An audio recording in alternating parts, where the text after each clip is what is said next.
Hello everyone. Today we are going to start with the next topic of quadratic equations. Topic number 4 that is identity. ठीक, तो बिल्कुल छोटा सा topic है, बिल्कुल सिंपल सा. ठीक है, देखना इसको.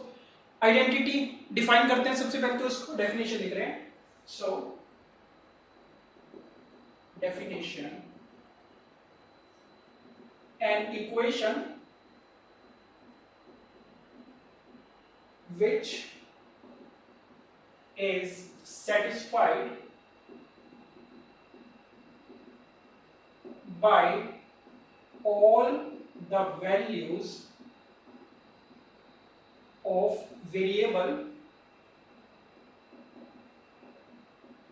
is called an identity.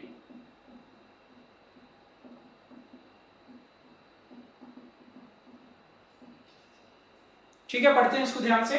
An equation which is satisfied by all the values of the variable is called an identity. तो मतलब आइडेंटिटी भी क्या होगा, एक्चुअल में एक इक्वेशन ही होगी, बट इक्वेशन में जनरली क्या होता है कि वो वेरिएबल की कुछ पर्टिकुलर वैल्यूज के लिए सेटिस्फाई कर रही होती है. तो हमने क्या लिखा कि अगर कोई ऐसी इक्वेशन है जो वेरिएबल की सारी वैल्यूज के लिए सेटिस्फाई करे, उसको क्या बोल देंगे, आइडेंटिटी बोल देंगे. ठीक है, समझना इसको एग्जांपल से. तो मान लेते हैं example is that x² minus 3x plus 2 is equal to 0. ये एक इक्वेशन है. तो क्या ये इक्वेशन, इसमें वेरिएबल क्या है, x है, क्या ये इक्वेशन x की सारी वैल्यूज के लिए सेटिस्फाई करेगी? नहीं करेगी. हमें पता है क्वाड्रेटिक इक्वेशन है, इसके अगर तुम रूट्स फाइंड करने बैठ गए तो दो ही वैल्यूज आएगी x की, x इक्वल टू 1 आएगा, x इक्वल टू 2 आएगा. तो इसका मतलब this is just an equation, this is not an identity. ये आइडेंटिटी नहीं होगी क्योंकि x की कुछ गिनी चुनी वैल्यूज के लिए सेटिस्फाई कर रही है, सारी वैल्यूज के लिए नहीं कर रही. ठीक, तो आइडेंटिटी कौन सी होगी? आइडेंटिटी की एग्जांपल अगर लेना चाहें, सो आइडेंटिटी इज 10th क्लास में हम पढ़ते होते हैं that sin square theta plus cos square theta is equal to 1. इसकी वैल्यू 1 के बराबर होती है. अब इसमें थीटा क्या है, वेरिएबल है, तो बता सकते हो थीटा की कौन कौन सी वैल्यूज के लिए इसकी वैल्यू 1 के बराबर होती है. तो हमने लिखा था थीटा की सारी वैल्यूज के लिए क्या होता है, 1 के बराबर होता है. So this is an equation which is satisfied by all the values of theta, so that means this is an identity. ये आइडेंटिटी की डेफिनेशन है. ठीक, और देखना चाहो और देख लो. So a plus b whole square this is equal to a square plus b square plus 2ab. बड़ी common example, a plus B whole square equal to a square plus b square plus 2ab. इसको भी हम क्या बोलते होते हैं actually में, these are called algebraic identities. ठीक है, तो this is one of the algebraic identity. इसको भी आइडेंटिटी क्यों बोला जाता है, क्योंकि इसमें a और b जो दो वेरिएबल्स हैं, इनकी तुम जो मर्जी वैल्यू रखते जाओ, ये इक्वेशन हमेशा सेटिस्फाई होगी. सो this is also an identity. तो होपफुली डेफिनेशन समझ में आ गई होगी. एक ऐसी इक्वेशन जिसमें वेरिएबल की तुम जो मर्जी वैल्यू रखो, left hand side is always equal to right hand side मिले, that is called an identity. Right, तो बस डेफिनेशन में इतना ही है. इससे रिलेटेड एक दो पॉइंट्स लिख रहे हैं, देखना उसको. सो नोट नंबर 1, फर्स्ट पॉइंट लिख रहे हैं दैट फॉर द इक्वेशन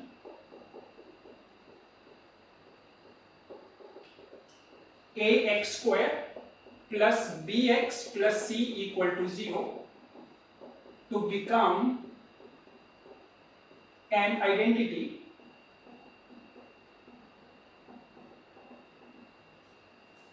पढ़ो इसको. फॉर द इक्वेशन, ये इक्वेशन गिवन है quadratic equation, to become an identity. तो बताओ, देख के सोचने की ट्राई करो कि अगर तुम चाहते हो कि ये वाली इक्वेशन आइडेंटिटी बन जाए, आइडेंटिटी का मतलब x की सारी वैल्यूज के लिए सेटिस्फाई करे, तो बता सकते हैं कि क्या कंडीशन लगाओगे, under what condition this equation will become an identity. सोच के देखो क्या कुछ ऐसा करें ताकि वो x की हर वैल्यू के लिए सेटिस्फाई करे. ठीक, तो क्या समझ में आएगा कि for the equation to become an identity, a को 0 कर दो, b को 0 कर दो, c को 0 कर दो. बढ़िया चीज है. सारे के सारे कोफिशिएंट्स को हमने 0 कर दिया, उससे क्या हुआ, अब ये 0 है, ये 0 है, ये 0 है. अब ये x से तो क्या हो गया, इंडिपेंडेंट हो गया ना. मान लो x को तुम जो मर्जी रख लो, x को मान लो मैंने 10 रख लिया, इसको 10 रख लिया, तो ये तो 0 ही है. इस सारी क्वांटिटी की वैल्यू तो 0 ही आएगी, इसकी वैल्यू भी 0 ही आएगी हमेशा, क्योंकि b 0 है और c भी 0 है. तो जैसे तुमने इन तीनों को जीरो कर दिया, ये वाली सारी इक्वेशन क्या होगी, इंडिपेंडेंट ऑफ एक्स हो गई। अब तुम एक्स को जो मर्जी रख लो, हमेशा इसकी वैल्यू जीरो के बराबर आएगी। तो क्या हो गया, एक्स की सारी वैल्यूज के लिए सेटिस्फाई कर गई, तो मतलब आइडेंटिटी बन गई। तो याद रखना इसको, अगर क्वाड्रेटिक इक्वेशन को आइडेंटिटी बनना है, so the condition is all the coefficients should be equal to zero. ठीक, ये इंपॉर्टेंट पॉइंट है। और इस केस में लिख लेते हैं यहां पे, in this case the equation has infinite roots।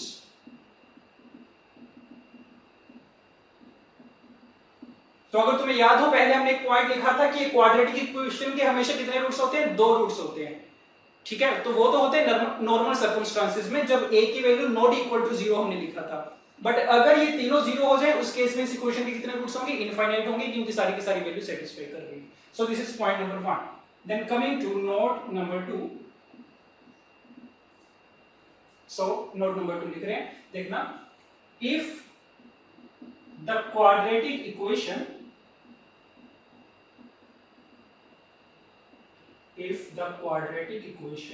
is satisfied by 3 or more distinct values of x, then it becomes an identity।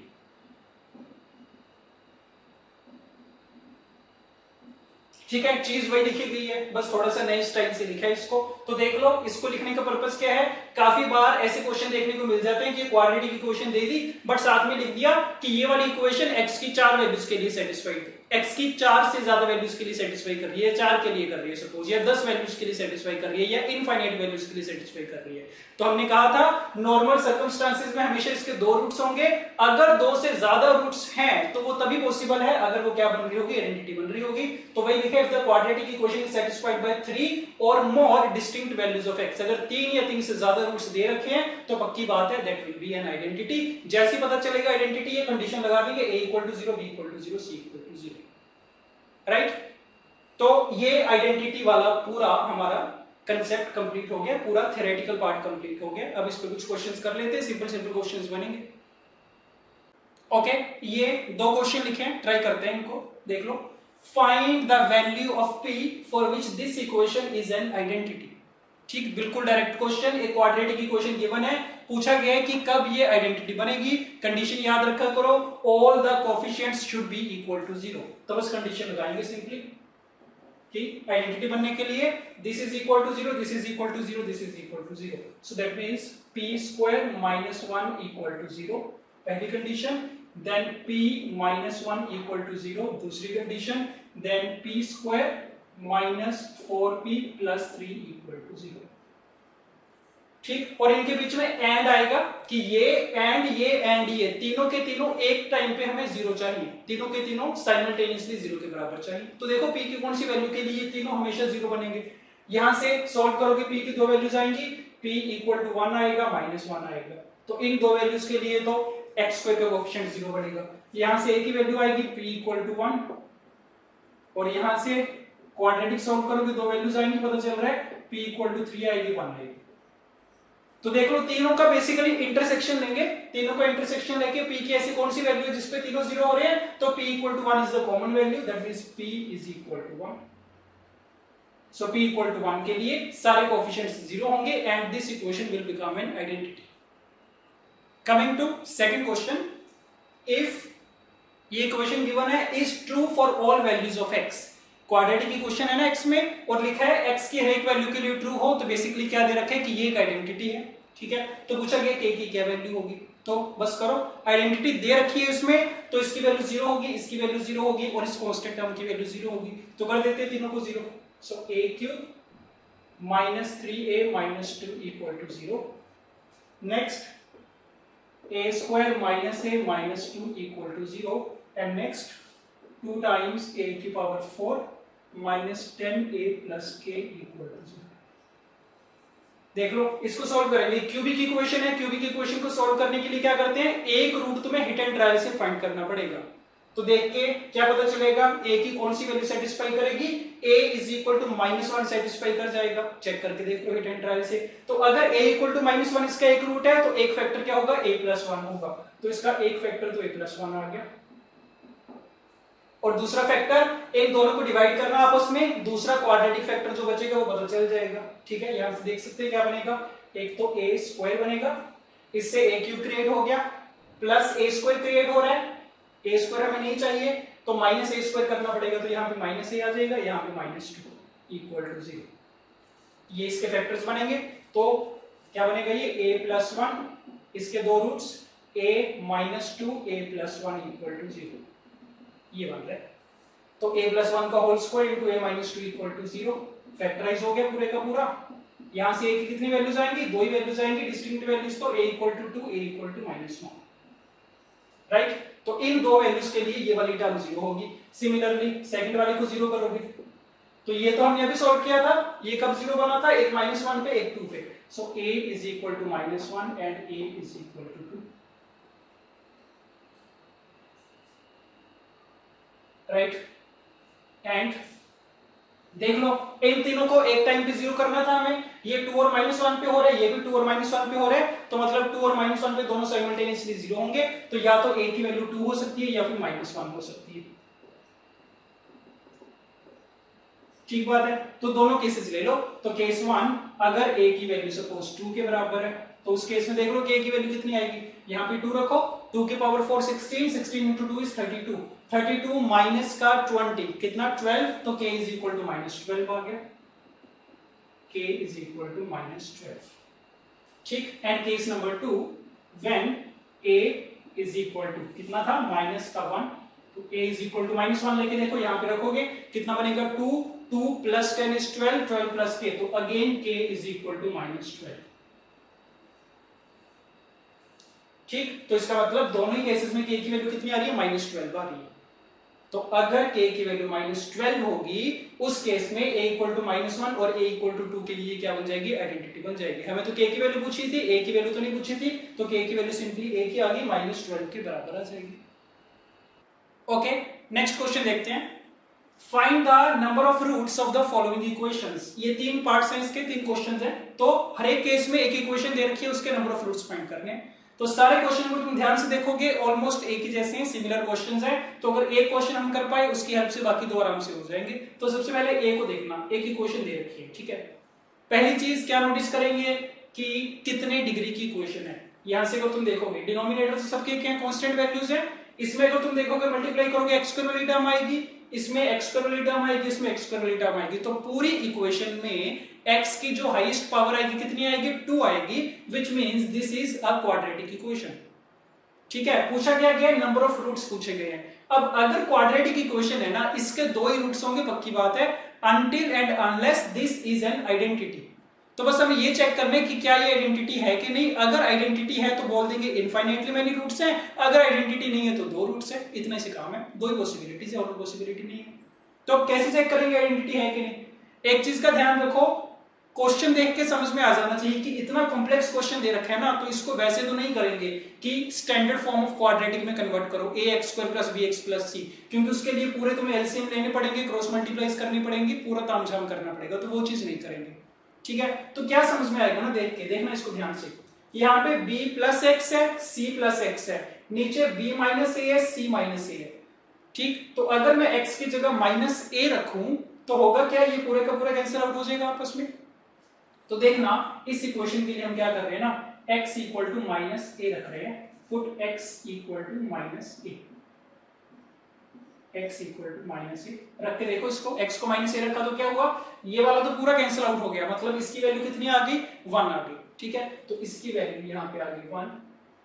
इसको देखना, सेकंड वाले को, x को -a रखा है, तो होगा क्या, -a + a कितना बन जाएगा, 0। तो इस सारे की वैल्यू क्या हो गई, 0 हो गई, सो दिस होल बिकम्स 0। यहाँ पे अगेन x + a वाला फैक्टर है, हमने x को -a रखा हुआ है, तो -a + a में से कितना हो जाएगा, 0 हो जाएगा, तो ये भी 0 बन गया। तो क्या मिला 1 + 0 + 1, तो लेफ्ट हैंड साइड कितनी 1, राइट हैंड साइड कितनी 1, 1 = 1 आ गया, तो मतलब x = -a इस इक्वेशन को सेटिस्फाई कर रहा है, which means x = -a is one of the roots of this equation. तो एक रूट तो पता चल गया x = -a है।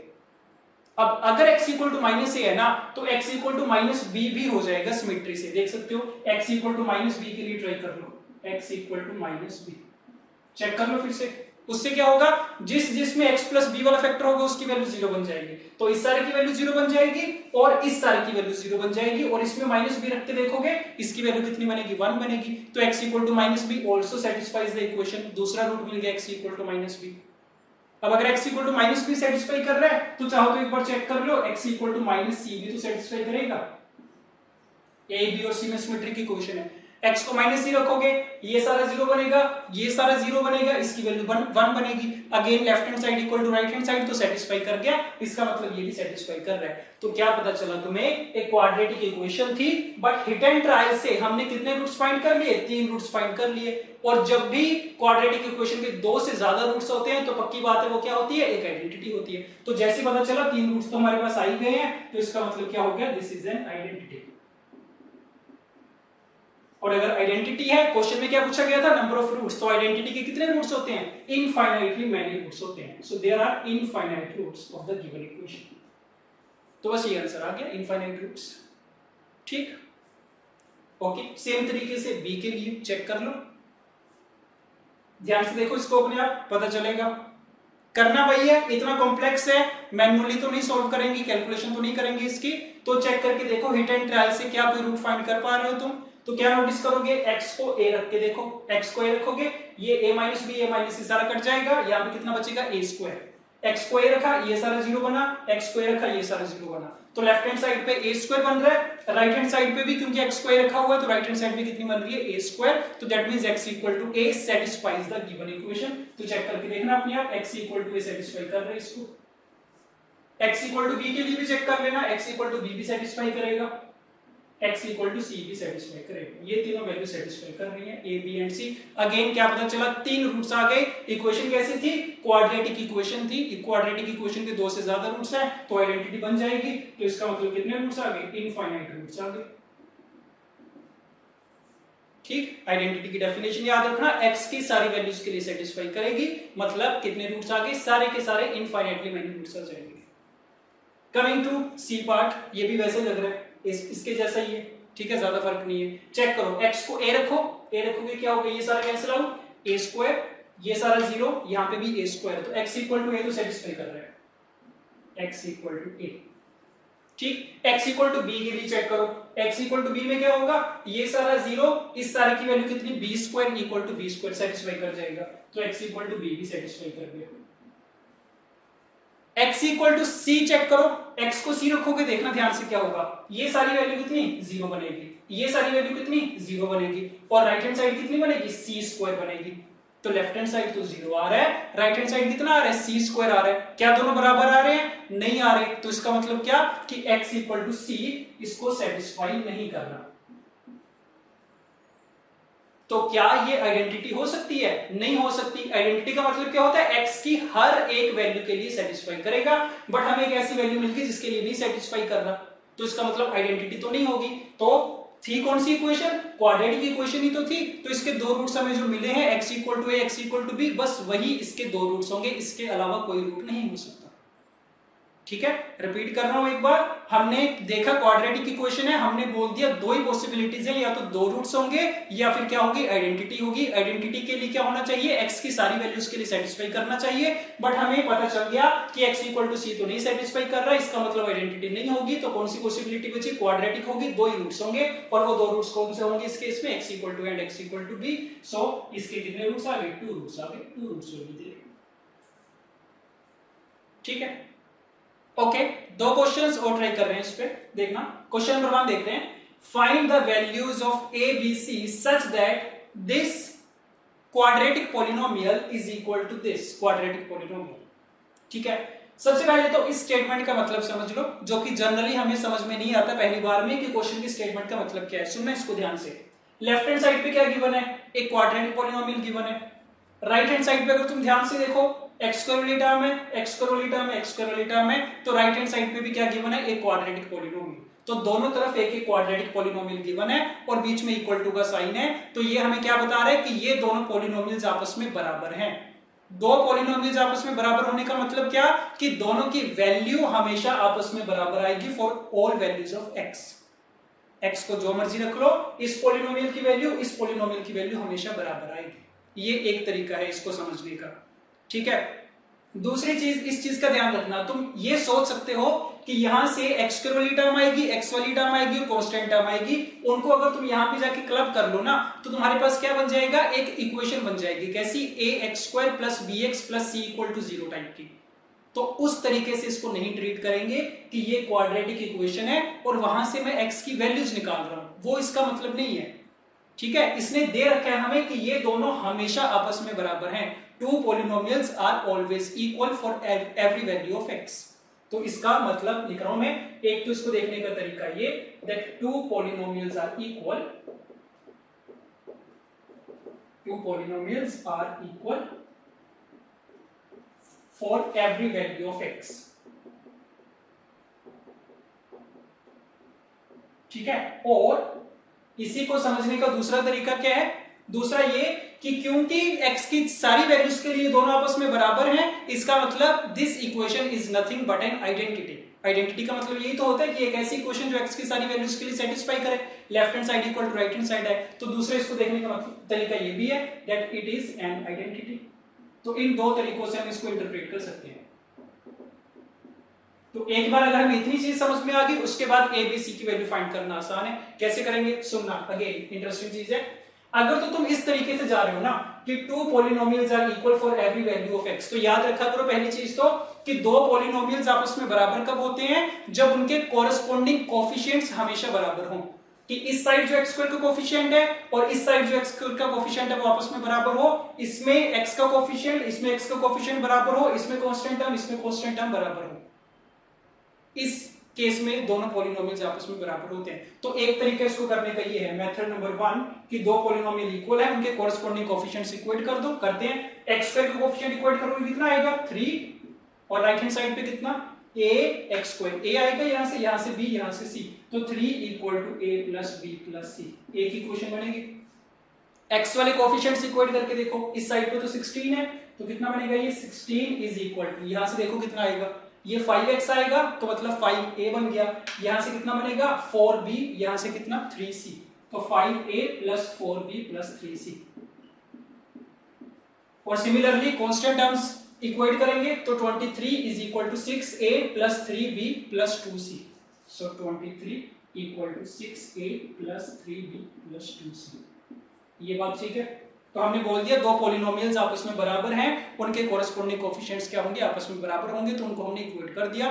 तो क्या मिल गया तुम्हें, a b c में तीन इक्वेशंस मिल गई हैं, इन तीनों को सोल्व कर लेना, तुम्हें क्या मिल जाएगा, a b और c की वैल्यू मिल जाएगी। राइट, ये हो गया एक तरीका, याद रखना इसको। Then coming to method number 2, और सोचने का तरीका क्या, हमें पता है कि ये आइडेंटिटी है। आइडेंटिटी का मतलब x को मैं जो मर्जी रख लूं ये हमेशा आपस में सेटिस्फाई करेगा, बराबर आएगा। तो हम क्या कर सकते हैं ना, x की अपनी मर्जी की कोई भी वैल्यू रख सकते हैं। तुम्हारा मन किया x को 0 रख लो, बराबरी तो होंगे दोनों। तुम्हारा मन किया x को 1 रख लो, मन किया x को 2 रख लो, तो x को जो मर्जी रख लो। तो हम क्या करेंगे, अपनी कन्वीनियंस के हिसाब से देख लेंगे x को कौन सा हम रखें ताकि हमारी कैलकुलेशन आसान बन जाए। तुम्हें क्या पता चलेगा, ये तीन फैक्टर्स दे रखे हैं, x प्लस 2 है, x प्लस 3 और x प्लस 1 है। तीनों फैक्टर्स में सारी कहानी घूम रही है। तो मैं क्या करता हूं ना, एक बार मैं x को -1 पुट कर देता हूं, पुट x इक्वल टू -1। उससे क्या होगा, लेफ्ट हैंड साइड पे कितना बनेगा 3 माइनस का 16 प्लस का 23, तो कितना बन गया 26 माइनस 16 10 बना, so 10 is equal to, right hand side पे देखो कितना बनेगा, x को -1 पुट करने से तो ये तो सारा 0 हो जाएगा, ये सारा 0 हो जाएगा। यहां से कितना बनेगा, -1 प्लस 2 इज 1, और यहां से कितना 2, तो 2a बनेगा कि नहीं बनेगा, तो 10 इक्वल टू 2 है। तो तुम्हारे सामने डायरेक्टली a की वैल्यू आ गई, so a comes out to be equal to 5। ठीक, तो हमने x की अपनी मनपसंद की वैल्यू पुट कर ली। और मनपसंद की वैल्यू कौन सी पुट की जाएगी, एक बार -2 पुट करेंगे, एक बार -3 पुट करेंगे, तो बाकी वैल्यूज भी मिल जाएंगी। So put x equal to -2, देख लो कितना आएगा, यहां से कितना मिलेगा, 4 into 3 is 12, 12 plus 23 35, और यहाँ से 32 माइनस हो जाएगा तो 3 बचेगा। So 3 is equal to, right hand side पे देख लो, ये सारा जीरो बनेगा, ये सारा जीरो बनेगा, यहाँ पे कितना आएगा -2 + 3 = 1 -1 माइनस का b आएगा। So 3 is equal to -b, it implies b is equal to -3। And finally तीसरी वैल्यू कौन सी पुट करोगे, x इक्वल टू -3 पुट कर लो। ठीक है, क्या होगा, 3 का स्क्वायर इज 9, 9 × 3 27, 27 + 23 कितना बन जाएगा, ये 50 बन जाएगा, और 50 में से 48 सब्ट्रैक्ट करेंगे तो 2 आएगा। So 2 is equal to, again -3 put करना है, क्या होगा, ये सारा जीरो हो जाएगा, ये सारा जीरो हो जाएगा, यहाँ पे कितना आएगा, -2 -1 तो 2 टाइम्स c आएगा। So this is 2 times c which implies c is equal to, तो तीनों वैल्यूज मिलके ये आंसर आ गया तुम्हारा, a = 5, b = -3 एंड c = 1। ठीक है, तो बढ़िया क्वेश्चन था, याद रखना अगर दो पॉलिनोमियल आपस में बराबर हैं, उनके कोरेस्पोंडिंग कोएफिशिएंट्स बराबर होंगे, या तो वैसे कर लो, या फिर दो पॉलिनोमियल्स बराबर होने का मतलब x की हर वैल्यूज के लिए वो सेटिस्फाई करेगा, तो x की अपनी मर्जी की कोई भी वैल्यू तुम पुट करके देख सकते हो। ठीक, ओके, लास्ट क्वेश्चन देखना, find all polynomials px satisfying this equation p of x + 1 = px + 2x + 1। ठीक है, तो देखते हैं इसको। पहली चीज तो क्या चीज है ना, ये px + 1 - px = 2x + 1 है।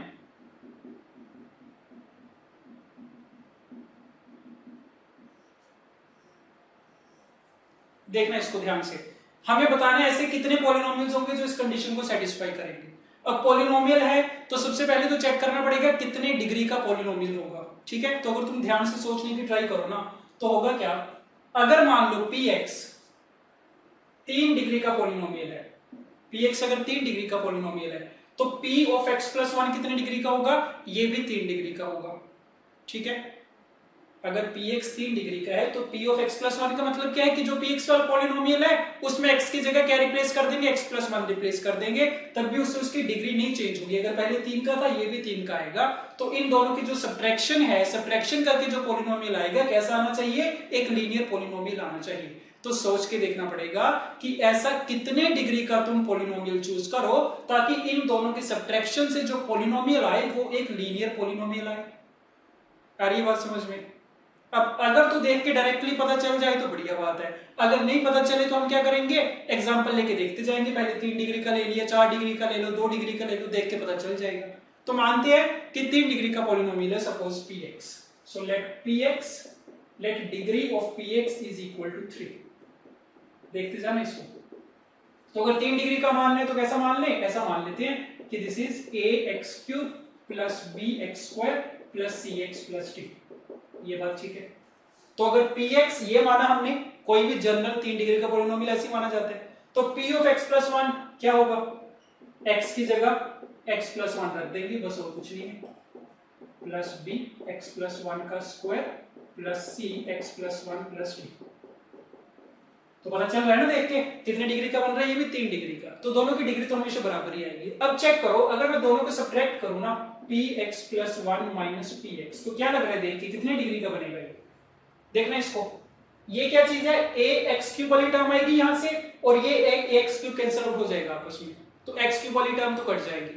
अगर तुम x² वाली टर्म देखो, यहां से कितना आएगा, x² का कोएफिशिएंट क्या कुछ आएगा, देख लो यहां से कितना आएगा, 3x² का फैक्टर आएगा, तो 3ax², तो एक 3a वाली टर्म आएगी, यहां से x² आएगा तो bx² आएगा, 3a + b आएगा।